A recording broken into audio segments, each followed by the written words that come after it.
Good evening, everyone. Thank you all so much for joining our 12th Congressional District Telephone Town Hall. I hope you and your family are well.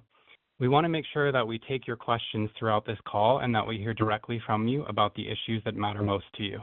At any point during this call, you can press *3 to be connected to somebody from our team to get your question for Congresswoman Tlaib. Again, if you have a question or concern that you want to share with us, please press *3 to be connected to somebody from our team, and we will do our best to bring you on live later on in the call to ask your question. Thank you so much for joining our conversation tonight, and I will now turn it over to Congresswoman Tlaib. Thank you so much, Derek. Thank you so much to all of our neighbors throughout the 12th Congressional District. We already have over 1,000 residents on this call. This telephone town hall is a way to keep you all engaged. I know many of you have already reached out to our office for help or maybe understanding or to express the fear that you have about various federal programs that are under attack right now by the current Trump administration.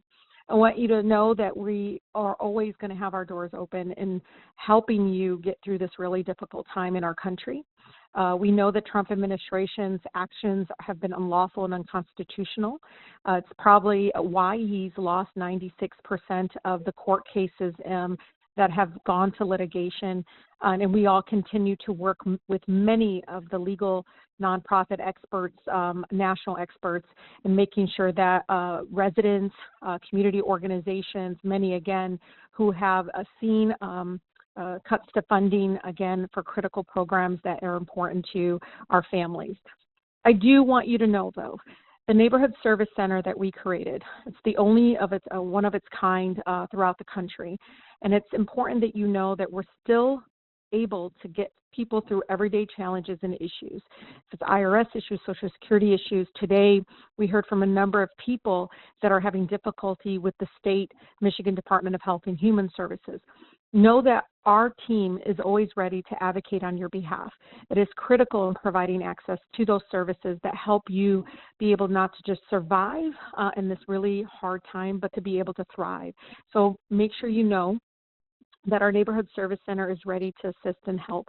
Please do reach out to our office. We've already this year, it's only June, we've been able to bring back about $7.8 million back into the pockets of our neighbors, many of which have been unfortunately left in, barriers and systems that have really been failing our families. And so, again, even in the previous administration to the current administration, we continue to, again, work on everyday challenges and issues that your families face. Know that we've already helped a Southfield resident get their Social Security benefits before they were evicted, about $50,000. We helped a Detroit resident recover about $113,000 of his tax refund after months of not hearing back from the IRS. And we got a number of residents, our Livonia resident, who was since 2021 waiting to get his Social Security benefits, about $53,568. And we were able to, again, finally he was able to give us a call, and we were able to fight to make sure that he got, the program and services and benefits that he deserved. Same thing in Beverly Hills, one of our residents there, we were able to secure the over $16,000 in IRS refund, which would allow for her to finalize her mother's funeral arrangements and settle her estate. And again, these are everyday challenges that you might not think to call your member of Congress, but please do use our office.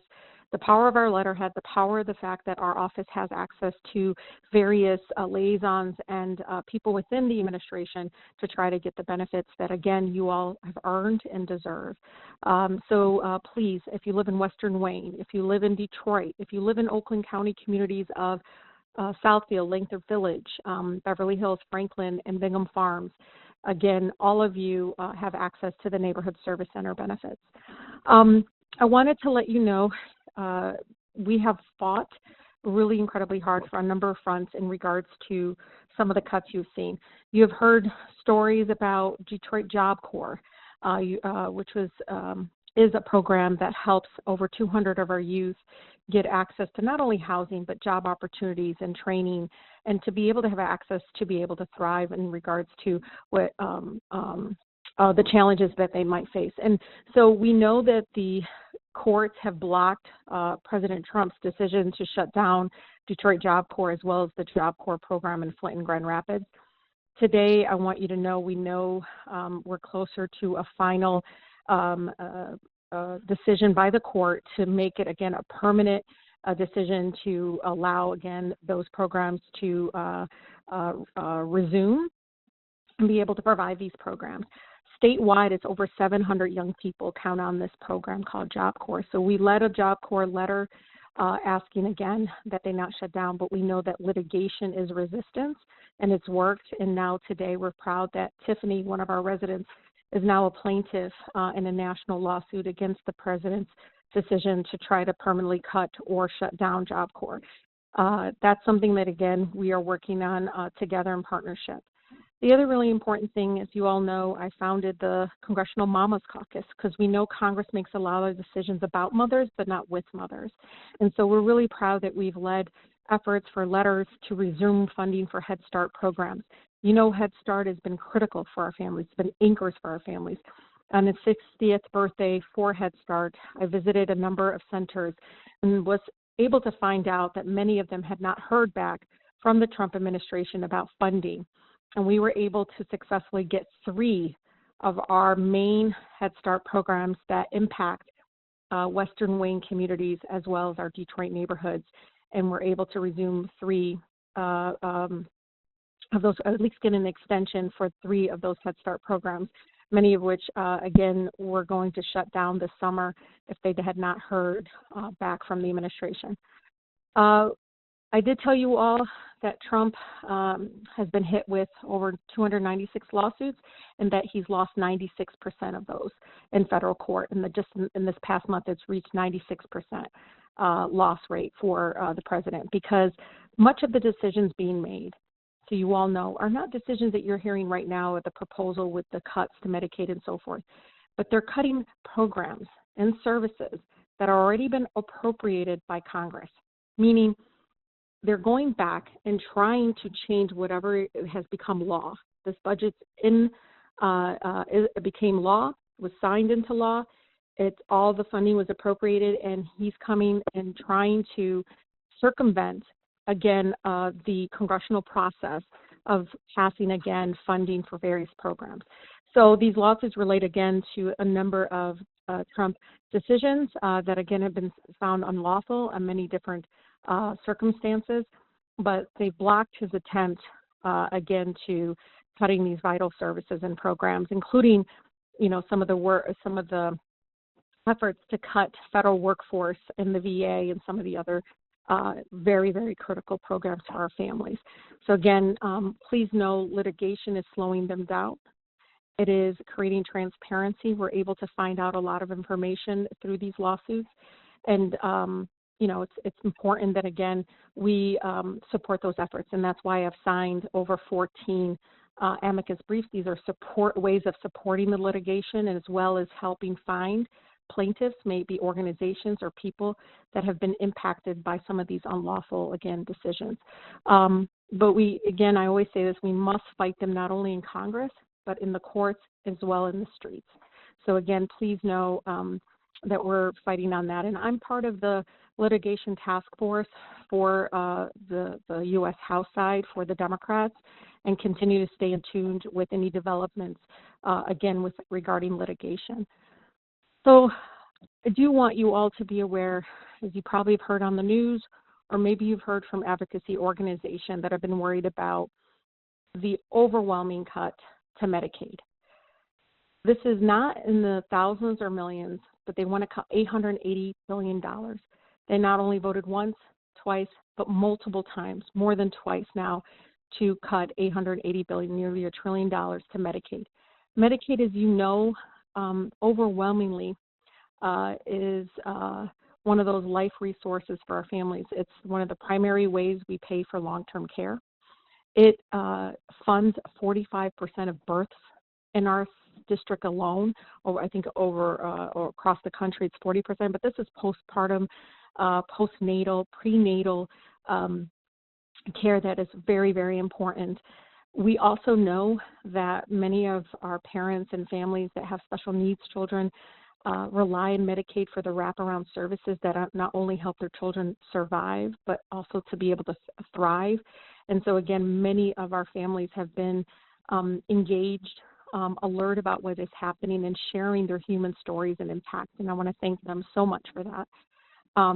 They also, unfortunately, and today I met with some seniors in Southfield that are worried about this, and I think everyone should be, but we see a proposal, again, they're unwavering in this decision to cut $300 billion in cuts to food assistance.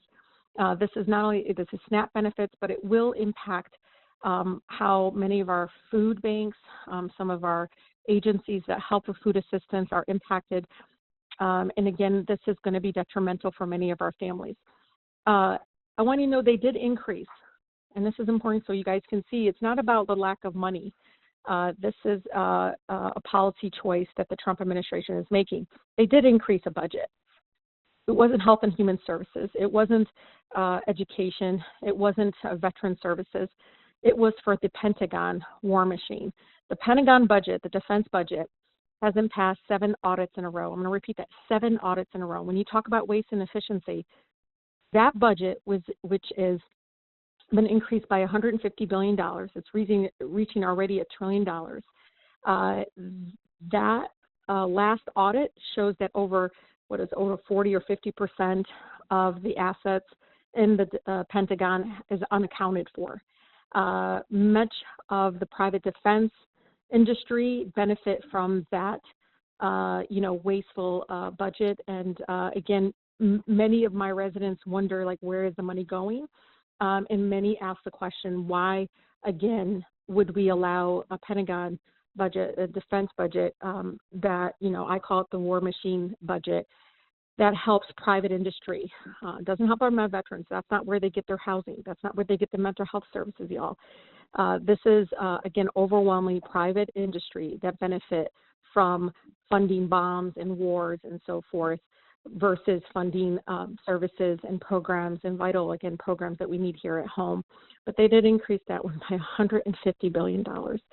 And so we, again, need to make sure that folks understand this is a policy choice.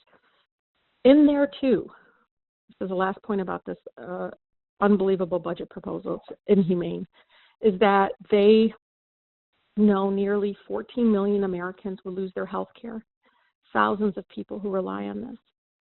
And we already know we have a broken healthcare system. One resident called it sick care in our country. She said it's not healthcare, it's sick care. But 14 million Americans.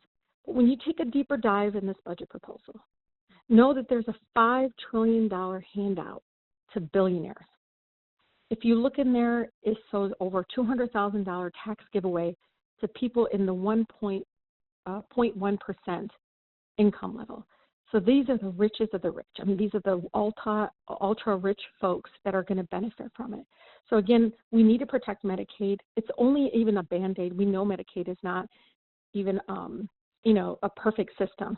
But when we see this many people across our district, across our country that depend on Medicaid to be able to thrive, to be able to, again, get the access to health services and care that they need, it is really unfortunate because we know people deserve human dignity, and Medicaid at least is one of the ways that we make sure that if you're on fixed income, if you're a senior, if you're a parent that has a child that has a much greater need and around health care and around other services, that you are getting the support from your federal government. And so, again, continue to tell your stories, continue to push back against the cuts. Now, even as this is all happening, please know that we're still fighting against corporate greed. And I want to talk about the auto insurance industry. As you know, the auto insurance industry is out of control. And I've been introducing Prohibit Auto Insurance Discrimination Act, PAID Act, since my first term. In there, I prohibit, so now it would be a national law, prohibit them from asking about your income, your occupation, your education level, your zip code, your marital status, your home ownership status. All of these are questions that were never asked in the past. I'm old enough to remember they asked how far I drove, how much I drove, if I got any tickets or any violations. They never ask marital status or education level. Those are non-driving factors. Nothing to do whether or not you're a good driver. And overwhelmingly, we've seen just a study from Poverty Solutions, but overwhelmingly what we notice is even when somebody has, for instance, drinking under the influence violation, but a higher credit score, they're paying 3 times less than somebody with a lower credit score, but no severe driving violation like DUI, drinking under the influence. So PAID Act is pushing against the predatory and discriminatory practices by the auto insurance companies. And I want families to know they're now going as far as to ask if you have any college-age children, to ask what their GPA is. What is your kid's GPA? Have anything to do whether or not that it's a good driver, or what does it have to do with auto insurance rates? Auto insurance rates should be based on how good your driving is, period. All these other factors are ways to discriminate and ways to increase auto insurance rates. And again, you all know it's kept a lot of us in the cycle of poverty. It is as much as sometimes rent, even your mortgage payment. It's ridiculous, and we've seen some of our families as they again try to, 60% of our families live paycheck to paycheck. Auto insurance is required by law if you have a vehicle in Michigan, and you're stuck again in a system that's driven by profit and greed, and they're allowed to discriminate with you based on your income, based on your zip code, based on what your education level, what your marital status is, and that is wrong. So I want you to know, as we're fighting against this fascist government, against Trump's unlawful actions and his minions' actions, we also are continuing to fight against the corporations that benefit from, a Trump administration that will look the other way on these discriminatory and very, very hurtful actions by corporations. I have so many other things I could talk to you all about, and I hope that you're getting our e-news weekly e-news alerts that share about meetings that we're doing, actions that we're doing, and I will leave you with this. All of, what I've seen across our district, all of us have come together. Every corner of the district are now much more engaged than they've ever been. The sheer number of people that are out not only protesting, but calling their members of Congress, their Senate, and being engaged is much larger in percentage-wise. I saw a chart that showed that it was a significant amount of increase versus in 2017 versus today because of the sheer number of actions impacting lives right now throughout our country. So I want to thank you all so much, and we're going to open up for questions. Please know, again, our EE weekly newsletters are, really great. You can skim through it and find out resources if you're needing assistance on, your taxes, on assistance with programs that might be available through some of our nonprofit organizations, as well as giving you an update about the work I'm doing in the United States Congress. And again, thank you all for being here, and I'm going to ask Derek to open up for any questions. Thank you, Congresswoman. And for anyone who wants to sign up for our newsletter, the website is tlaib.house.gov/newsletter. That's tlaib.house.gov/newsletter, and you can sign up for our weekly updates. So thank you for those important updates on the work that we are doing in Congress. Just a reminder for folks who may have joined us later on in the call, if you have a question for Congresswoman Tlaib throughout our event tonight, please press *3 to connect with someone from our team who can get your question. Again, that's *3. Once we collect your question, I'll try and bring you live on the call to ask your question to Congresswoman Tlaib. And just so you know, whether or not you're able to speak with the Congresswoman directly tonight or not, you will also have the opportunity to leave a voicemail at the end of this program, and someone from our team will return your call. So if your question is not addressed during the town hall, you will still hear from someone from our team. And with that, I am going to start taking questions from our residents. So first we have Mr. Perry Gill from Garden City, who has a question about the cuts to the VA. Yes, how you doing? Mr. Can you hear me Gill? okay? Yes. Okay. Yes, I am a disabled veteran, and I do not work. So the only income I have is from my compensation and pension for my disabilities with the VA. And I know they're cutting, the workforce. When I go to the VA, everybody's scared. They don't know what the heck is going on. And if they coming after the Medicaid, which I know funds so many other programs, not just people on Medicaid, everybody's going to be affected by that. What are the plans if they can't get all the cuts, that they want for their big bullcrap bill? What are the plans, if any, that you heard for disabled veterans and their compensation and pension? Thank you so much, Mr. Gill, for that question. It is something that I know I want folks to know from the beginning. Many of our veterans who already know that the VA system has been understaffed and underfunded for years, and as we continue to fight to increase funding and support, especially around housing, mental health has been biggest two issues, as well as, of course, expanding healthcare coverage for those exposed to Agent Orange and toxins. As you know, the PACT Act was passed, and unfortunately, the Republicans cut the $28 million it would take to operate that program, and it's actually on hold right now because they took away the funding. And we're going to continue to fight, of course, and I know in September, when it's up, we're going to see whether or not they continue to fund it. But the plan is that we're going to continue to push back and try to see if enough senators, we know that 2 Republicans that at least will push back against the cut to Medicaid. You should know that I know the state has done a study to kind of look and deep dive at what it might take for them to lean in more, but it's still not going to be enough.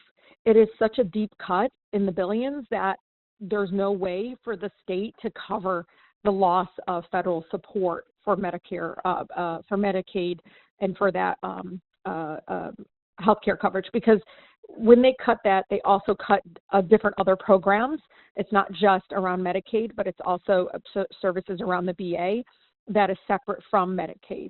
And so we are, Mr. Gill, continue to show people that what the devastation would be, the irreparable harm will be, and we're going to continue to fight and push back. But I want you to know, if you have any friends, and I'm not sure if I'm allowed to tell, if you have any friends that can talk to John James, because we only need 3 Republicans, 3 to 4 Republicans to join us and say, no, we're not going to allow this to happen.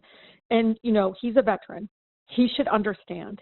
And so if you have any friends in Macomb County or in his district, and to tell their story, to push him, because one thing Michigan can do is at least deliver 1 Republican that would join us to not cut these important, services. And Mr. Gill, we understand that some people, 80% of folks on Medicaid in Michigan are working, but we understand that Medicaid is used when you're sick.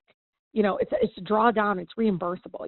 This image of this kind of gaslighting where you're misleading the public as if people are sitting there sponging up. No.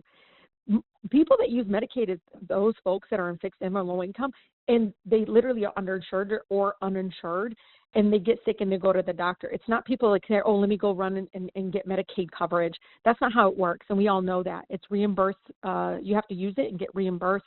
The states or the institution gets reimbursed for the services they offer, but it's for medication, it's for health services, it's for preventive care and so forth. So please know that if there's anything we can do in Michigan to fight back, is to at least deliver 1 of the 3 Republicans that we need to restore, coverage, not only for our veterans, but everyone that depends on Medicaid. Thank you so much for that question. Our next question is from Mr. Dewey. He has a question about the rescission package that came to the floor last week. Mr. Dewey, can you hear us? Yes. Hi, Representative Tlaib. Thank you for taking my call. This is Kevin Dewey from Dearborn. I wanted to ask you about, after all these horrendous, huge things that are cuts in the bill, something that's a much smaller percentage of the budget, and that is for the arts and the humanities, whether there's any updates on how much, what kind of cuts there might be to NPR and National Endowments of the Arts. Thanks again. Thank you, Mr. Dewey, and thank you so much for your continued advocacy. I see you continue to be engaged and be civically engaged, and I really appreciate that. It's truly inspiring sometimes when I see my residents care so deeply. It's contagious. It makes you want to work harder, so I appreciate you. They're serious about cutting NPR and public resources for news. This is not something that is just a rumor or, again, what you saw with them proposing or passing the cut to that access to information. Again, it's been part of our country's way of, again, funding public access to information. It is also incredibly important to know that they are misleading the public in regards and politicizing, again, the arts in a way that I feel like is very toxic and not truthful at all in regards to how much of a role that not only NPR, I always use NPR, but a lot of the arts and humanities and these programs are for our residents. And so I just, all you need to know is it passed with overwhelming support by the other side. And we continue to vote no. We continue to try to find as much support on the other side to basically side with us. We know that on the Senate side, there might be a little bit more support, and I know a lot of advocacy organizations are working hard to see if we can at least deliver a handful of senators to join us.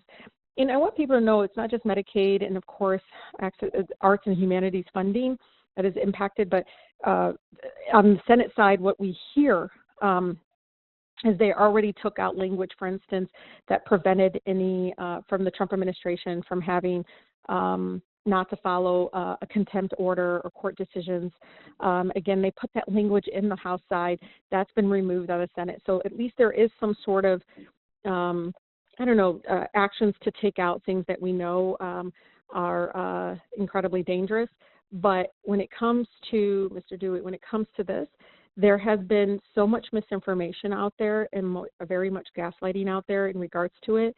Even though I know our office has been engaged, people have been calling our office and we've been telling them to, talk to their senators, make sure that they know anybody in John James district or any of the other districts to not, be like sheep and follow along and believe everything, because deep down many of them know this stuff is untruthful. It's not real, but it's because they're much more critical of the president's decision and much more balanced and reporting on many of these decisions, and that has resulted now of them becoming a target politically for this administration in trying to silence dissent in our country. And so you all need to call that out, because it's not just about NPR. It's about the fact that they're doing it because they have been a lot more critical and a lot more effective in telling the stories of those being cut from Medicaid or telling the stories of the unlawful actions. And so again, I think we need to call it for what it is. It's attacking dissent in our country.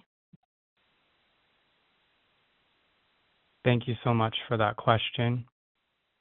Our next question is from Miss Betty Carr from Dearborn Heights, who has a question about seniors and health insurance.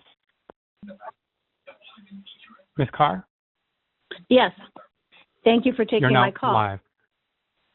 Thank you for taking my call. My question is, when are you going to fight for the seniors to pay $200 a month for their Medicare to get the rest of their health care taken care of without paying another dime? I can't even afford to go for a physical or to see the doctor because I can't afford the office calls after I pay $200 a month plus an extra $1,200 a year in taxes. Thank you so much for that. Thank you so much for that question. Today, I spoke to a senior that said it shouldn't be this hard. I did everything I was supposed to do, and the more sick I get, the more hard it's become to try to take care of myself, and healthcare costs just continue to rise. That's why I think it's important for all of us to speak out against the Medicaid cuts. There's nothing big or beautiful about cutting people off of health insurance. Now, the system's not perfect, and that's where, contacting my office in the neighborhood service center, we get people knocked off, or we get people that are dealing with healthcare industry or insurance industry that are overbilling them or not charging their insurance properly and so forth. So we can try to advocate on your behalf. But I completely agree with you. But now we're already seeing that you might get cut off completely. And I'm not exaggerating when I tell you I saw the numbers. The close to 300,000 or so people that are being cut off Medicaid with this very, very much a betrayal budget proposal that, again, will make it even more difficult. But know that if you have challenges and issues now, because the cuts are not in place now, that if you have any challenges, again, with your billing, anything like that, the Neighborhood Service Center, we can always inquire and also talk to our federally qualified health centers. These are clinics that are, again, federally qualified. It's kind of, it's really important to know that there's a whole process that you go through, but they are able to sometimes do much more effective, I think, or affordable, again, healthcare that to me is as good quality as if you went to the doctor's. I mean, they're like mini hospitals and they're, again, federally qualified. But we want to connect more of our seasoned residents to work with them because they work specifically on our most vulnerable and help from prescription drugs to access to, again, healthcare medical services that you need that you might not be able to afford in the traditional healthcare system. So please, again, stay on the line and somebody will get your information and we'll try to help connect you with again, a federally qualified health system that, these are clinics that I grew up going to, and they've been they've been really anchors in our community when we need them the most, and we should rely on them even more and more. Thank you so much for that question. Our next question is from Mr. Peters from Dearborn Heights, who has a question about budget reconciliation.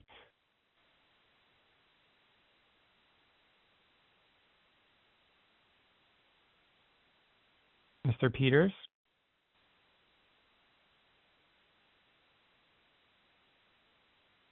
I was going to ask, have already been addressed about the bill currently being considered by the Senate. I'm just wondering when we will hear the final vote on that bill, and when things that are at issue with the bill, will they take effect? Thank you so much, Mr. Peters. What we know is what we've been told by leadership in the House. Republican Speaker Johnson has publicly said he wants to see this done by July 4th. Nothing patriotic about cutting people off of, ripping people's health care coverage away from them on July 4th, but that's what he has said. I don't know how realistic it is. The fight continues in the Senate. There's a push and pull. I know for a fact that one of the Republicans at least is courageous enough to speak out against the cuts. Somebody that I 90% or 99% of the time don't agree with, but he knows for his state it would be detrimental to cut Medicaid. You should know in our district, 38% of our residents rely on Medicaid in some sort of way, if it's supplemental or not, but 22,000 seniors specifically, I know a lot of them are Medicare, but we, total is around 324,000, but 38%. And I say this because a lot of my Republican colleagues have about one of them has 62% of his residents rely on Medicare. I'm 38%. He's 62%. So we know that groups like Protect Our Care, Mr. Peters, that are out there pushing in those districts. You're not going to see it because your member of Congress is voting consistently no to the cuts to Medicaid, consistently, no to cutting children's health insurance program, no to cutting the SNAP benefits. I mean, I'm very consistent in saying no. The other districts, including John James District and others that are very much vulnerable districts that, again, cutting Medicaid or pushing advocacy of them not supporting cutting Medicaid, will maybe hopefully try to deliver the 3 to 4 Republicans before this bill comes for a final vote. But again, Speaker Johnson has said July 4th, or before July 4th. I don't know, again, how realistic that is. We are due back to the House on Monday evening. And so, again, I think I'll know more information by then. But the fight is still going to, I think, be very long, but know that we have to pass a budget by September.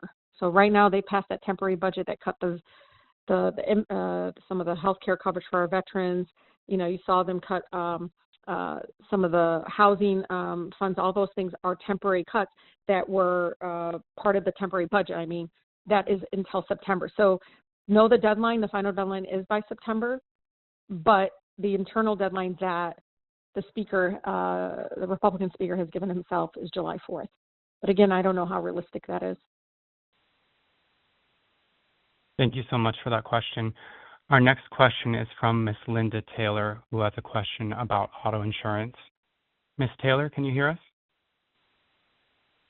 Yes. And you can Hi, ask your thanks question. for taking my call. My question was when you spoke on car insurance, all the information that they asked to try to basically redline you or raise your rates, that's all personal information. Right now I'm in the process of renewing my car insurance. I'm also a senior citizen. If I refuse to give them that type of personal information, can they deny me renewal? And if they do, can I bring suit against them?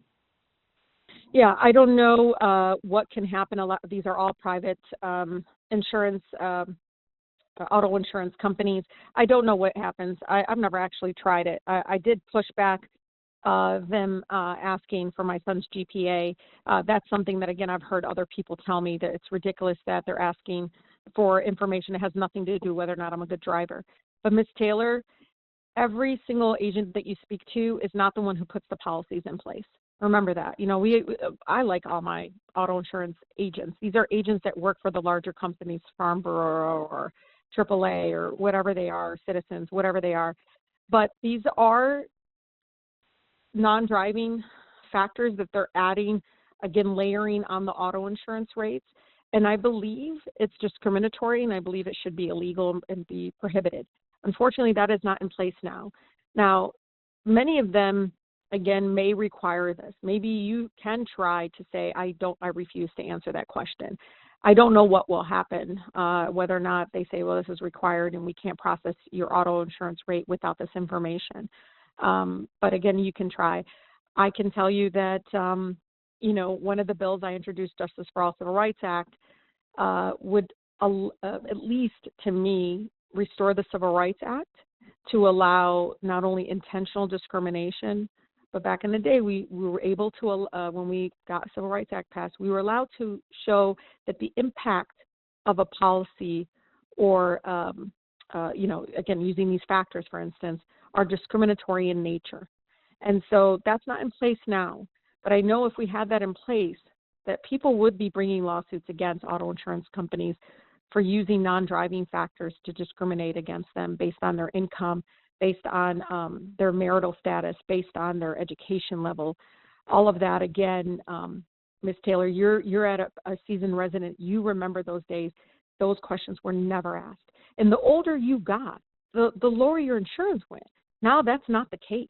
We're seeing now, overwhelmingly, our seasoned residents who drive less than other residents are now seeing drastically large 20 to 30 to 40% increase in their insurance rates.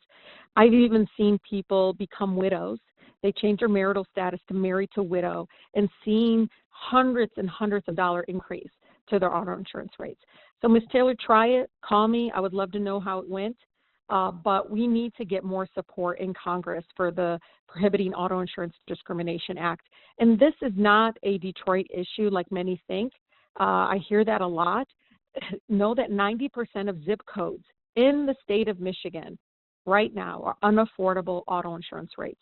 This is a statewide crisis, and we need to address it. And the PAID Act is something that is attractive not only to Michigan, but folks in New Jersey, Texas. I've heard from colleagues everywhere that see that auto insurance rates are out of control and that it's, they're getting greedy, y'all.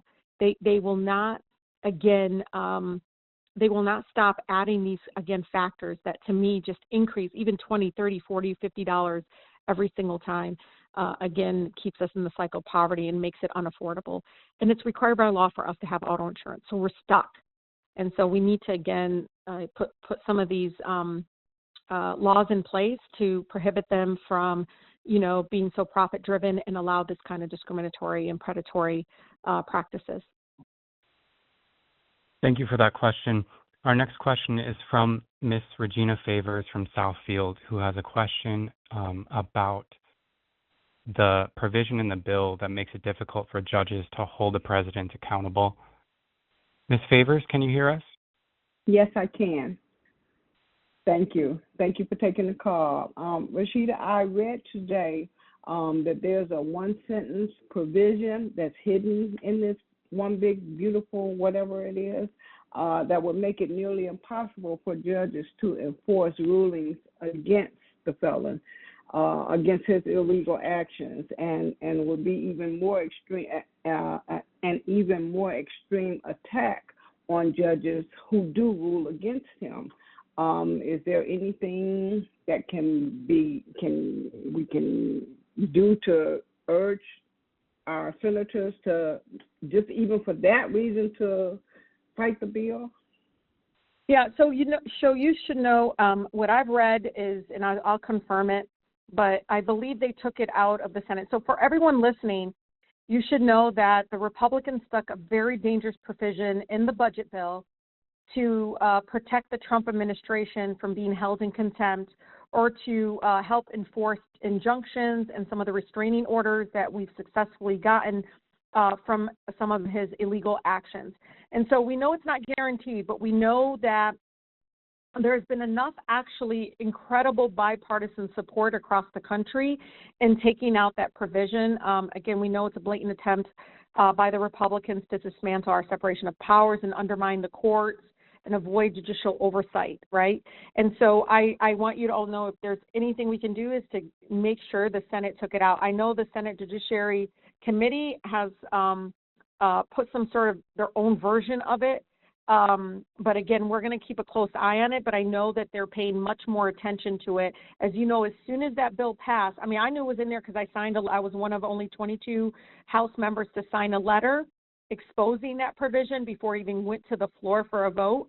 But again, we are watching very closely. We know that the senators are, some of the senators, I don't know which ones they are pushing back against this unconstitutional craziness that they're trying to do here. But thank you, and everybody should pay attention to that. Yeah, sorry, Derek.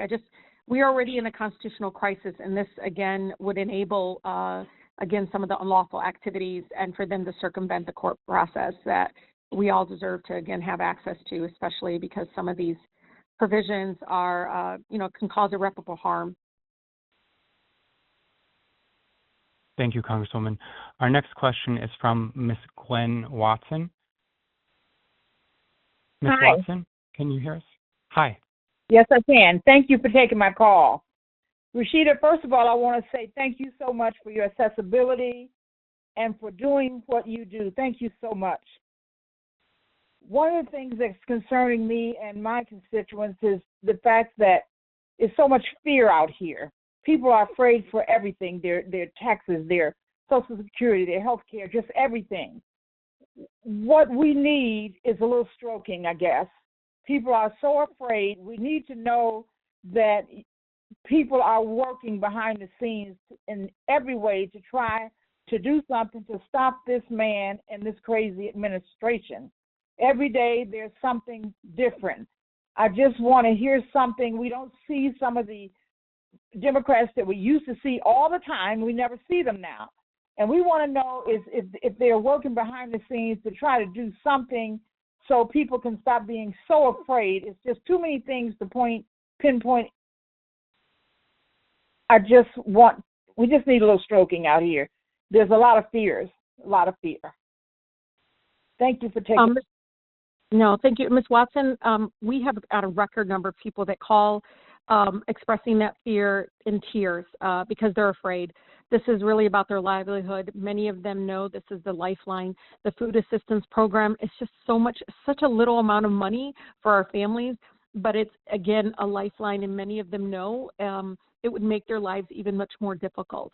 But Ms. Watson, I grew up in a city that taught me it's not Congress or the White House that creates transformative change or pushes, again, towards our country being better.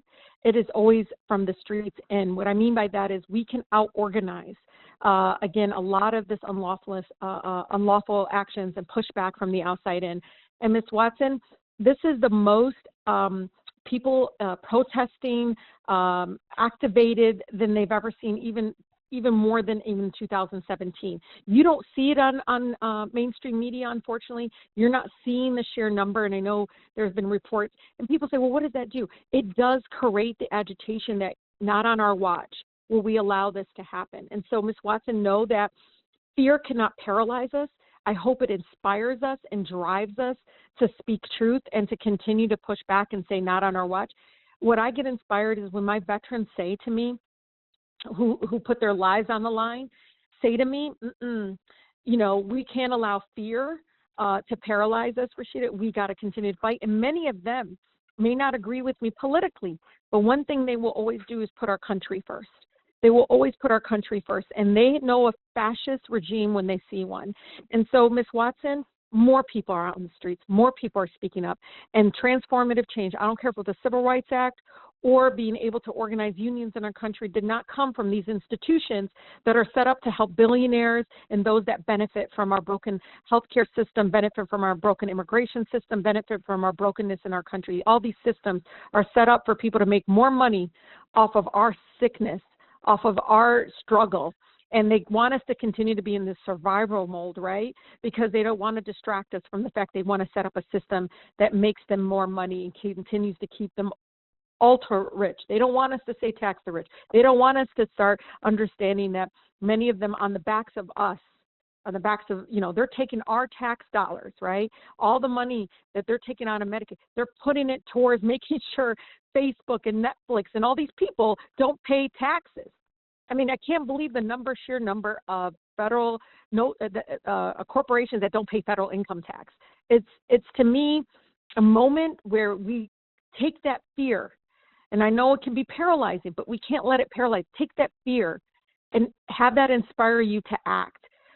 Be engaged with your local indivisible group or Move On or ARP, or there's so many different groups.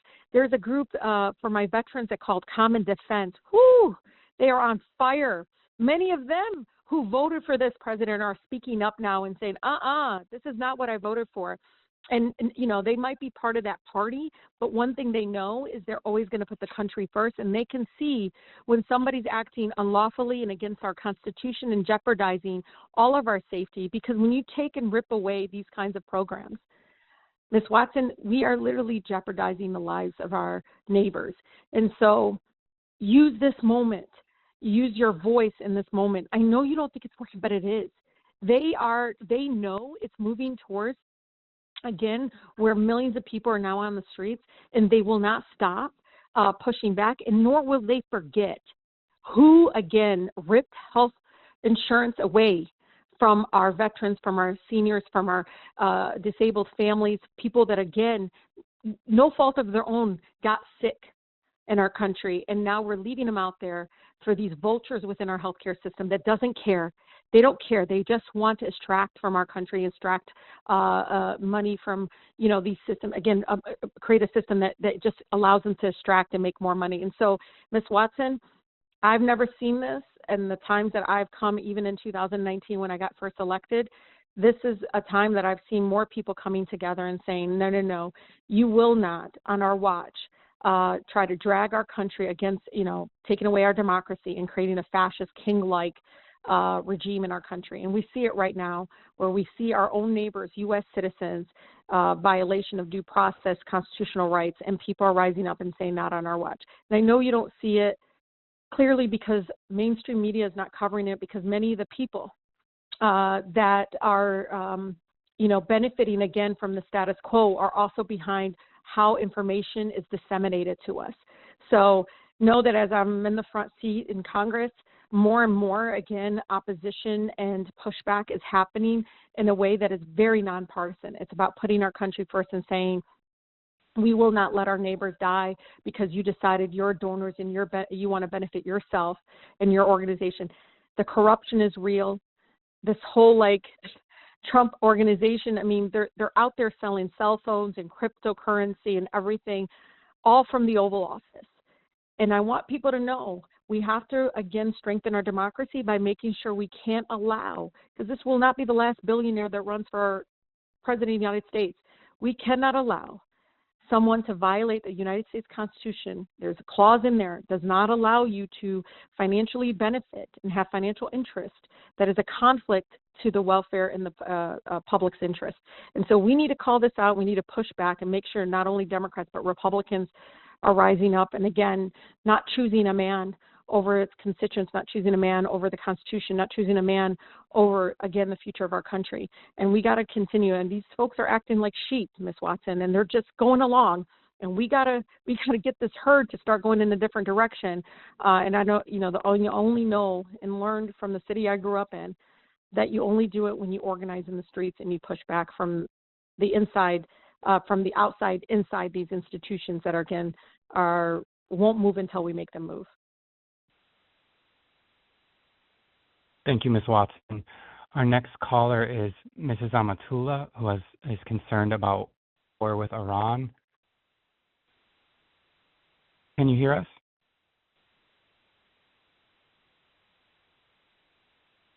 Hello? Mrs. Amatullah?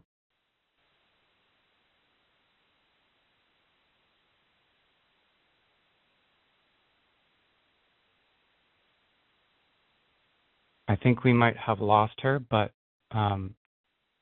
if you want to answer the question about what can folks do who are concerned about war with Iran. So know that your member of Congress, I believe, was the second Democrat to join Republicans' War Powers Resolution. War Powers Resolution, to evoke that, is basically requiring the President of the United States to go through Congress to initiate war. No U.S. soldier, no resources should be deployed without a democratic process, and that requires, again, a vote of Congress. This is the way it should always be done, and unfortunately, both Democrats and Republicans have, declared war, gone to war without going through the congressional process. And the War Powers Resolution is the way we can fight back. It's bipartisan right now. I know that Senator Bernie Sanders introduced a bill to make sure that no funding is issued. Again, this is not our war. This is genocidal maniac Netanyahu trying to drag our country into another war in the Middle East. We know that Americans are done with the lies. We're not going to buy it anymore. We want to see, we know that much of what was fed to us last time that lost so many of our loved ones' lives and so many lives of Iraqis and Afghans are again forever changed. And you see that it did not result in this miracle of, whatever the heck the vision that they had. And at the end, we know that there was no weapons of mass destruction. So they want to go to war. They should go to Congress. Every single one of us represents close to 800,000 people. And they all deserve a voice. They all deserve a chance to decide whether or not we want to go to war. And as somebody that has been pushing my colleagues, many of them are warmongers. I have called them that. I don't mind because they own stocks in war manufacturing. So every time we go to war, they make money off of death. Many of them own stocks in Raytheon and Lockheed Martin and these war, again, manufacturers. Every time they vote for the defense budget or vote in some sort of way of sending more bombs to kill children in Gaza or whatever the heck, again, that they want to go to. But all that to say is that I am continuing to speak truth. I know it's risking my life to speak out against our, involvement in a war, and I know we've already been involved without him going through Congress and sending more bombs and weapons, to commit war crimes and other atrocities. And so I just want you to know, for all those that are wondering what is going to happen, we are going to stand up. And I think I saw a poll that 60% of Americans do not want to go to war. We're done with endless wars. We're done our country choosing death and bombs and destruction and not investment here in our communities. We're done, again, working for defense contractors in this war machine military complex that, again, if anything, is leaving more of our veterans and those impacted by war with so much harm. And, the things that I've heard from many of our veterans that served for not one or sometimes 2, 3 tours, what were they're fighting for? And it's unfair. And again, if he wants to go to war, he needs to come to Congress and ask us. That's the only way. That's the constitutional way. Thank you for that question. Our next question is from Ms. Miranda from Westland, who has a question about Medicaid. Ms. Miranda, can you hear us? Yes, hello. Hi. Hi. Hello, Congresswoman Tlaib. I would just like to say I am a person with disabilities who relies on Medicaid and SSI. I am just very afraid and upset about what might happen to Medicaid and that I might lose my coverage because of this horrible bill that they want to pass. And I just feel helpless because some people like me were not able to go somewhere where we feel protected or safe. However, I am very grateful for the work that you do, and thank you for your service. I'm just very concerned that I'm just wondering why Congress, what makes it difficult to impeach a president who wants to break the rule of law? Ms. Miranda, you have a story to tell, and it's a very powerful story, but I want to apologize to you that you are now, even though living with disability and trying to survive and trying to, again, be able to take care of yourself, in the midst of that, you having to beg your own government and those in Congress to see you as deserving of human dignity and deserving of being able to, again, have health care coverage, have access to the services that you need. I think it's incredibly inhumane how they're so dismissive of our residents with disabilities. I saw it in the committee. I don't sit on that committee, but watching them drag out people in wheelchairs, dragging them one by one and not wanting to listen to them. Many have, again, know that they may not completely be cut, but they know any little remote changes to reimbursement will impact quality of care and access to services. But Ms. Miranda, unfortunately, I work in an institution where over 50% of my colleagues are millionaires. They will never, ever understand what it means to live paycheck to paycheck. They will never, ever understand the life that you have to lead right now under these broken, inhumane systems that they allow to be built up based that put profit before people's care, before people get access to services. And so, Ms. Miranda, unfortunately, we continue to elect folks in an income bracket that, again, is completely disconnected with the majority of people, again, being impacted by these budget decisions. And it's unfortunate. They are dividing our country based on this. They're gaslighting and misleading people, that you, Ms. Miranda, are out there just, sponging off, but never talk about the defense contractors that fraudulently scam our country over and over again with their contract, do nothing but extracting, but they're going to go and try to cut your care while they give big tax breaks to billionaires to go ahead and increase benefits or increase contracting or money and funds and resources to these war manufacturers and others.